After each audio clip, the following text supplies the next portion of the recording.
ওরা আমার বিয়ে করার কারণ দিয়েছিলাম তোমার কই আমার কইছিল কি রানিয়ার লগে আমার যোগাযোগ করতে দিব, রানিয়ার লগে কোনো সমস্যা নাই, হ্যান ত্যান সবকিছু কইছিল, ঠিক আছে। হ্যাঁ, কিন্তু ওই বিয়েটা পরে রানিয়া ওকে মাইয়া দুধের শিশু ওরা খারাপ কথা কখন তো সাড়ে টাকা বড় হলে মাগে হ্যান ত্যান কয়, ঠিক আছে। কিছু কিছু কথা হচ্ছে যে এখন আর ছাড় দেওয়া যায় না, কিছু কিছু কথা হচ্ছে আমি ছাড় দিতে পারি না বা অনেকদিন দিয়ে আসছি এখন আর দিতে ভালো লাগে না। কি হয়েছে না হয়েছে আমি আগে একদম দেখি নাই। যখন আমি বাসায় ঢুকবো আমার আম্মু আমাকে কিছু কথা বললো, তো ওই কথাগুলো শুনে আমার জাস্ট মেজাজ এত বেশি গরম হয়ে গেছে যে আমি লাইভে না আসতে পারলাম না। পুরো টপিকটা আর কি জানি না, রাজার সাথে কি হয়েছে না হয়েছে, মানে ওই ব্যক্তির সাথে কি হয়েছে না হয়েছে আমি কোনো কিছুই জানি না। আমি জাস্ট যখন শুটে ছিলাম একটা ভিডিও আমি দেখছি, এখানে মার্টের দেওয়া এতটুকুই আমি দেখছি, বাট উনি লাইভে কি বলছে বা ওনার ওয়াইফ লাইভে কি বলছে আমি এই সম্পর্কে কোনো আইডিয়া বা ধারণা রাখি না। আমি সবকিছু যাই না আঁকি চুপ থাকি। হ্যাঁ, আমি সবকিছু যাই না চুপ থাকি। যে তুমি যে বারে যে নাইচা বেড়াইতা আমার তো আমি আঁকি সব করে বেড়ানি। যতদিন আমাকে যদি খারাপ বানাও বা আমার মুখ যখন ছুটবে আমি তো সবার মতন এইসব কাহিনী করবো না, আমি তোমাদের সামনে ছড়াবো। এই যে নেক্সট টাইম আজকে যে লাইভে যেটা শুনছি শেষ, নেক্সট টাইম যদি এরকম কোনো কাহিনী রানিয়াকে নিয়ে হয় বা রানিয়ার নাম সোশ্যাল মিডিয়াতে আসে, ফেসবুকে রানিয়ার নাম নিয়ে কেউ কান্নাকাটি করে বা রানিয়াকে কেউ একটা বাজে কথা বলে, নেক্সট টাইম ডিরেক্ট তার সামনাসামনি যে চড়াবো, প্লাস হচ্ছে ভিডিও করবো, একটা ভিডিও করে পাবলিশ করবো। আমি এই যে লাইভে এসে এরকম কান্নাকাটি ঝগড়া করবো না, আমি ওই পদের না। এই যে আমি সবসময় বলে দিই যে আমি ওই পদের না যে লাইভে এসে ঝগড়া করে আমার রিচ আপ করবো। একদম ডিরেক্ট যায় থাপড়ায় ভিডিও বানায় পাবলিশ করবো, শুধুমাত্র রানিয়া কিনা কোনো ধরনের কথা হয়নি। আমার ইগো এতটুকু যে আমি আমার মেয়েকে নিজের টাকায় বড় করতেছি, কারো বাপের টাকায় বড় করতেছি না। ভাই আমার কথা একটাই, ওদের বিয়ে হয়েছে, ওদের বেবি হয়েছে, ওদের সংসার হয়েছে, ওদের মারামারি হয়েছে, ওদের যা মন চায় হয়ে যাক, বাট আমার মেয়ের নাম কেন মুখে আসবে? ওদের না হয় কোনো লাইফ নেই ভাই, ওদের যা মন হয়ে গেছে, ওদের লাইফ শেষ। বাট এই বাচ্চাটার লাইফ মাত্র শুরু, ওর লাইফ মাত্র শুরু, ওর লাইফ কিন্তু এখনই শেষ না, মাত্র শুরু। স্কুলে যাবে, কলেজে যাবে, ওর লাইফ মাত্র শুরু। ও যদি বড় হয়ে দেখে ওকে লাইভে একটা মানুষ এভাবে গালাগালি করতেছে ওর কেমন লাগবে? আমি চাই না রানিয়া নেগেটিভ কোনো ভাইব পাক। আমি আলহামদুলিল্লাহ আমি আমার মেয়েকে নিয়ে অনেক বেশি ভালো, অনেক বেশি বলতে অনেক বেশি। আমার কোনো আফসোস নেই, আমার অতীত জীবনে কি ঘটছে না ঘটছে আমার কোনো ধরনের আফসোস নাই। কিন্তু এই যে লাইভে এসে ভাই তাদের যা মন হয়ে যাক, তাদের ঝগড়া হয়ে তারা মারামারি হয়ে যাক, তারা মইরা যাক, আমার আখির দেখার বিষয়। বাট আমার মেয়ের নাম উঠবে না, আমার মেয়ের নাম আমি চাই না উঠুক এসব ব্যাপারে, কারণ তারা আমার মেয়েকে পালতেছে না। আমি অলরেডি আমার ভাই আর ভাবির পরিচয় আমার মেয়ে বড় হচ্ছে যে ওরা ওদের মা বাবা, ও আমার মেয়ে জানুক ওই লোকটার বাবা। আর কি আমি তো কোনোভাবে তাদের লাইফে কখনো কোনো ধরনের ঝগড়া সৃষ্টি করতেছি না। আমি তো কল দিয়েও বলি না যে একটু রানিয়ার খোঁজ নাও, একটু রানিয়াকে দেখতে আসো, কখনো কল দিয়েও তো আমি কথাগুলো বলি না, কখনো তো বলি না। তো আমার মেয়েকে নিয়ে ঝামেলা হওয়ার কোনো কারণই আসে না। তাদের মুখের ভাষা হয়তো ওরকম হইতে পারে, বাট আমার মুখের ভাষা এরকম না। বা আমার মেয়েকে আমি এই শিক্ষা দিয়ে বড় করতেছি না যে রাস্তাঘাটে যাকে দেখবে তাকে একটা গালি দিয়ে বুঝবো। আমার সোশ্যাল মিডিয়াতে দেখানো লাগবে না যে রানিয়াকে আমি কিরকম ভাবে বড় করতেছি, এটা আল্লাহ দেখতেছে যে আমি ওকে কিরকম ভাবে বড় করতেছি। আমার সোশ্যাল মিডিয়াতে দেখাইতে হবে না যেমন মেয়েরা আমি এটা দিচ্ছি সেটা দিচ্ছি, এটা করতেছি এটা করতে দেখাতে হবে না। বাট এই যে ঘুরে ফিরে লাইভে যেভাবে বলছে মানে ওর ওয়াইফ, মানে এইগুলা জিনিস জাস্ট খারাপ লাগার মতো। ভাই আমাকে নিয়ে তোর যা মন চাই বল, আমাকে নিয়ে যদি 100টা কথাও বলে ফেলতো আমি আর কি কখনোই জিনিসটা রিপ্লাই করতাম না। রানিয়া কিনে কথা বললে আমি ছাড়বো না, কারণ রানিয়া কারোর বাপেরটা খায় না। আমি যেমন ভালো তেমন খারাপও। ও যে বেবি হয়েছে চাইলে কি আমি একটু স্যাড পোস্ট করতে পারতাম না, আমি একটু সিম্পেথি নিতে পারতাম না, কারণ আমি কি নিছি যে আমি মুভ অন করছি তার মানে আমার মেয়েকে আমি ফালাই? কেন রে ভাই, মুভ অন করছি দেখি কি আমার মেয়েকে আমি ফালাই দিব? কেন? ওকে আমি ফালাইতে কেন যাবো? কিন্তু ওরে তো আমি ফালাইতে যাবো না, ও আমার সন্তান। রানিয়াকে দেখাই না তার মানে আমি রানিয়াকে ভালোবাসি না। আমি যথেষ্ট পরিমাণে ভালোবাসি, কিন্তু আমার শো করে ভালোবাসতে হবে না, আমার সারাদিন ভিডিও করে ভালোবাসতে হবে না।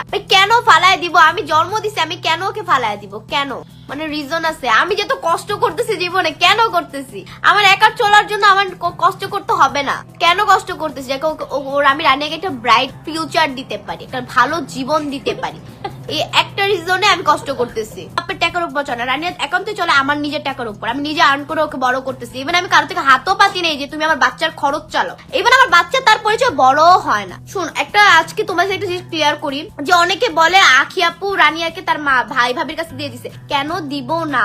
ও আমার ভাই ওকে বাবার মতন আদর করতেছে, যেখানে আমি চাই না ওই মানুষটার পরিচয় আমার বাচ্চা বড় হোক। আমি যেখানে এই জিনিসটা চাই না সেখানে আমি এটা চাই না। এই জন্য আমার ভাই ভাবির পরিচয় বড় হোক, আমি ওকে ভালো ভালো ফিউচার পাক, ও এসব জঘন্য পরিবেশ থেকে বের হোক। ওর সাথে যদি ও যদি নাই চিনতে পারে যে ওর বাবা কে, আজকে আমি একইগুলো বলতে বাধ্য হচ্ছি যে ওর বাবা কে ও যদি নাই চিনুক।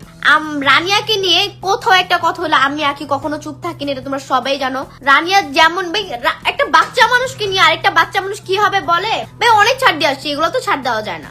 এখন আমার কথা হচ্ছে, আমার যখন ডিভোর্স হয়ে যায়, তোমরা আমাকে দেখছো অনেকদিন যাবত নোটিস করো, আমি কিন্তু টু শব্দ পর্যন্ত অনলাইনে কখনো বলি নাই। এর জন্য অনেকে আমাকে ভালো বলে যে আপু তোমার মধ্যে এই জিনিসটা আমি দেখছি। আমি কখনো টু শব্দ পর্যন্ত বলি নাই। তাদের বিয়ে হয়েছে, ওকে ফাইন, আমি হ্যাপি ভাই, তারা যদি হ্যাপি থাকতে পারে আমিও হ্যাপি। তাদের বেবি হয়েছে, আমি দোয়া করছি। আমার অনলাইনে এসে দোয়া করা লাগে ব্যাপারটা এরকম না। আমি কখনো তাদের জন্য কখনো বরদোয়া করি না যে তোমরা খারাপ থাকো বা ভালো থাকো, কোনো কিছু আমি কখনো তাদের মিন করে ক্যাপশনও লিখি না। তো আমি তো দিন শেষে জিনিসগুলো দেখতেছি, বাট আমি কোনো ধরনের তাদেরকে মিন করে কোনো কিছু পোস্ট করি না।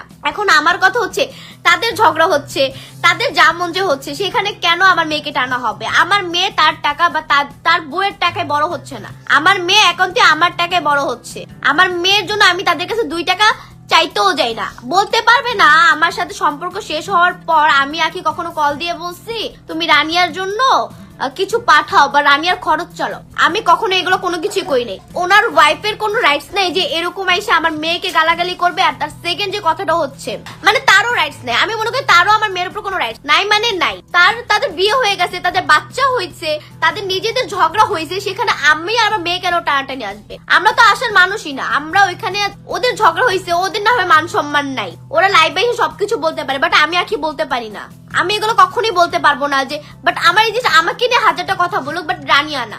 আমি একদম এই যে অনেকে বলে রানিয়াকে নিয়ে কেন ভিডিও করেন না, কারণ আমি চাই না রানিয়া সোশ্যাল মিডিয়াতে আসুক। এরকম একটা বাজে প্ল্যাটফর্ম আমি বলতেছি, আমি নিজে সোশ্যাল মিডিয়া করি, তারপর আমি নিজে বলতেছি আমি চাই না রানিয়া নিজে সোশ্যাল মিডিয়া করুক। মেয়েকে কেন ভুলবো? মেয়ে আমার সাথে থাকে, মেয়েকে আমি কেন ভুলবো? এর মানে এই না যে সারাদিন মেয়ের সাথে আমি কি করি না করি এগুলো শেয়ার করতে হবে আমার। আমি চাই আমার মেয়ের একটা পার্সোনাল লাইফ হোক, ও কিভাবে একটা লাইফ লিড করবে, ওর কোন স্কুলে পড়বো, কিভাবে বড় হবে, ওর পার্সোনাল একটা লাইফ হোক। আমি চাই না আমার মতন ওর লাইফটা সোশ্যাল মিডিয়ার মতন হোক, যে আমি কোথায় যাচ্ছি, আমি কোথাও যদি দাঁড়িয়েও থাকি মা সেটা ভিডিও করে ফেলা। আমি চাই না আমার মেয়ের জীবনটা এরকম হোক। আমি চাই ও একটা সুন্দর জীবন পাক। এর মানে আমি যখন কোনো রানিয়াকে নিয়ে ভিডিও করি না, কোনো কিছু করি না, তখন আপনারা বলেন কি যে শেষ, ভালোবাসা শেষ। ভাই ভালোবাসা কেন? ভাই আমি ওকে জন্ম দিছি, আমার ভালোবাসা সারা জীবন থাকবে, সারা জীবন এটা আমার ভালোবাসা থাকবে। এটা আপনাদের ভিডিও করে আমার দেখাইতে হবে না যে রানিয়াকে আমি ভালোবাসি বা ভালোবাসি না। আমি মা, আমি জন্ম দিছি, আমি সারা জীবন ভালোবাসবো। আর পৃথিবীতে এমন কোনো মা নাই যে নিজের সন্তানকে জন্ম দিয়া ভালোবাসে না। কি জানি বলতেছে যে আমি নাকি রানিয়াকে ছেড়ে দিছি, ফালাই দিছি। ভাই ফালাই দেওয়ার হইলে অনেক আগে ওই দিকে ছাইরা ফালাই দিয়ে আসতাম, ওই দিকে ছাইরা ফালাই দিয়ে আসতাম, বাট ওই দিকে ছাইরা ফালাই দিয়ে আসিনি। নিজে পালতেছি, নিজে সবকিছু করতেছি, বাট ওই মানুষটা বলতেও পারবে না যে আখি কখনো রানিয়ার খরচের জন্য একটা কল দিচ্ছে। এই যে যেই ছেলে আমার জীবনে আসছে, তার যদি কখনো রানিয়াকে নিয়ে সমস্যা হয় তাকে আমি ছেড়ে দিই, কিন্তু আমার রানিয়াকে আমি ছাড়বো না। এটা তোমরা আজকে লিখে নাও। এটা আমার লাইফে 1000টা ছেলে আসুক, কখনো যদি আমার সন্তান নিয়ে সমস্যা হয় তাহলে ওই ছেলে আমার জীবনে থাকবে না, কিন্তু রানিয়া ঠিকই থাকবে। কেউ কোনো কিছু বলার রাইটস দেখে না। যদি কেউ বলতে হয় সামনাসামনি এসে আমাকে বলে যাবে যে তোর মেয়ে এরকম, তখন তাকে আমি সামনাসামনি দেখে নিবো, বাট অনলাইনে না। আমার অনলাইনে সব ঝগড়া করে টাকা ইনকাম করার শখ নেই। আমার মেয়েকে নিয়ে আমি অনলাইনে এরকম লাইভ করবো, তোমাদের মান সম্মান না থাকতে পারে, আমার একটা মান সম্মান আছে। তুমি একটা লাইভে এরকম ভাবে বলবা, আমার মেয়েকে গালি দিবা, আমি এসে অনলাইনে রিপ্লাই করবো, এসব চেষ্টা আমি আখি করি না। যে রানিয়াকে নিয়ে কোনো কথা হইলে যে সামনাসামনি এসে বলে যাবা, অনলাইনে না, অনলাইনে কাহিনী করবা না, এসব রিপ্লাই ভিডিও লাইভ টাইপ করবা না, যা করে সামনাসামনি এসে করবা। কারণ তোমাদের মতন এসব করে আমার টাকা ইনকাম করতে হবে না। একটা লাইভ করবো, নিজের পেজে রিচ বাড়াবো, আবার কি করবো, আবার একটা ভিডিও বানাবো, রিচ বাড়ে, আমার টাকা ইনকাম করার দরকার নেই। এরকম তো আমার মেয়েকে নিয়ে এই ছাড়া কোনো অনলাইনে কোনো একটা পার্সন ওইটা সিম্পেথি দেখাইতে পারবেন না। কারণ সিম্পেথি দেখানোর দিন শেষ, 3 বছর হয়ে যাচ্ছে, ও চিনেও না। ও বাবা মা হিসেবে, আমি আজকে লাইভে বলেছি, ও বাবা মা হিসেবে মেহেরুন রাসেলকে আর মা হিসেবে আমাকেও চিনে। ও বাবা হিসেবে হচ্ছে শুধু আমার ভাইকে চিনে, এটা একদম সত্যি কথা। বাবা হিসেবে ও আমার ভাইকে চিনে, এটাই সত্যি কথা। আমি চাই ও এরকম ভাবে বড় হোক।